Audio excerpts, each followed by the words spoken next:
Hello बच्चों, let's see this question. Find the ratio of magnetic dipole moment and magnetic field at the center of a disk. Radius of disk is r and it is rotating at constant angular velocity omega about its axis. The disk is insulating and the uniformly charged. Question में हमें एक uniformly charge disc दे रखी है insulating, जो axis के about omega से rotate कर रहा है.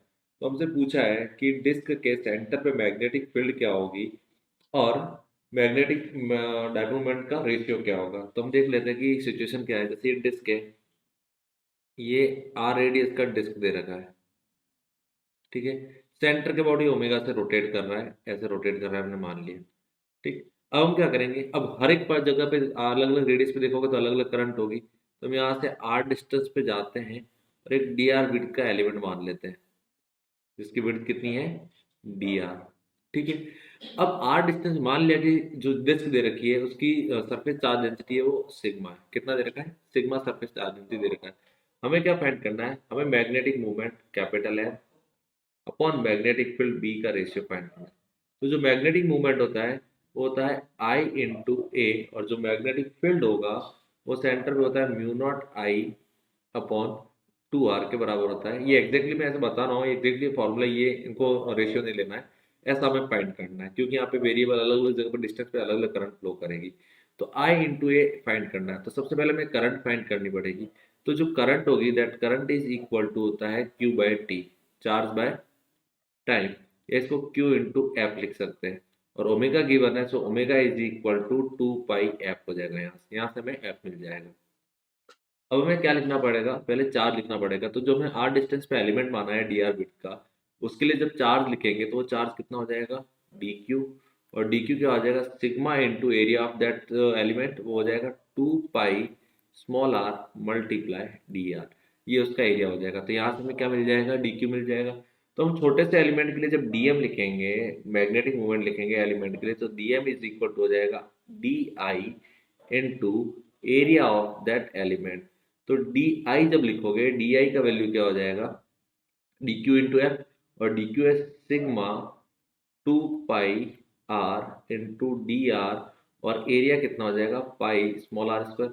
इसको हम इंटीग्रेट करेंगे, रेडियस वेरिएबल है तो जीरो से लेके कैपिटल आर तक इसको इंटीग्रेट करेंगे. तो यहाँ से जो कैपिटल एम आएगा, that capital M is equal to, वो कितना हो जाएगा, सिग्मा 2 पाई स्क्वायर, ये कांस्टेंट है, बाहर आ जाएंगे, इंटीग्रेशन जीरो से आर तक R cube into D R, ये बचेगा.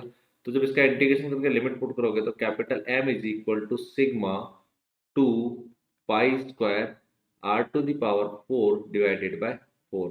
ये हमें क्या मिल जाएगा, मैग्नेटिक मोमेंट मिल जाएगा. अब मैग्नेटिक फील्ड निकालेंगे सेंटर पे, तो D B is equal to mu naught D I upon 2 small R के बराबर होगा. अब दोनों साइड क्या करेंगे, यहाँ पे इंटीग्रेशन करेंगे. तो डीबी का इंटीग्रेशन कितना हो जाएगा, बी हो जाएगा म्यू नॉट अपॉन 2, कांस्टेंट है, बाहर आ जाएगा. डी आई की जगह हम क्या पुट करेंगे, डी आई की जगह आ जाएगा D Q into F. D Q का वैल्यू हो जाएगा sigma 2 pi R into D R into F divided by small R. इसकी लिमिट कहाँ से कहाँ तक आएगी, जीरो से कैपिटल आर तक. तो ऊपर का स्मॉल आर और नीचे का स्मॉल आर कैंसिल आउट हो जाएगा, और ऊपर जो क्वांटिटी लिखी हुई है वो कांस्टेंट क्वांटिटी है. तो यहाँ से क्या मिल जाएगा, b is equal to mu naught, 2 से 2 कैंसिल हो जाएगा, sigma pi F integration of D R, limit zero से लेके आर तक. तो जो b का वैल्यू आएगा that b is equal to mu naught sigma pi F into R. ये हमें भी मिल जाएगा. हमें क्या फाइंड करना है, हमें कैपिटल एम बाय बी का रेशियो फाइंड करना है. तो कैपिटल एम का वैल्यू दे रखा है sigma 2 pi square R to the power 4, इसी का 4 डिवीजन में 4 लिख दिया मैंने. और बी का वैल्यू दे रखा है वो आएगा mu naught sigma pi R F into R, ये आ जाएगा. उस वाले में भी एक में मैं एफ बोल रहा हूँ तो यहाँ पे एफ आएगा, तो यहाँ एफ मल्टीप्लिकेशन में होगा, यहाँ भी एफ मल्टीप्लिकेशन में होगा, तो यहाँ भी एफ आ जाएगा. तो ऊपर न्यूमरेटर में भी क्या रहेगा, एफ जो फ्रीक्वेंसी है.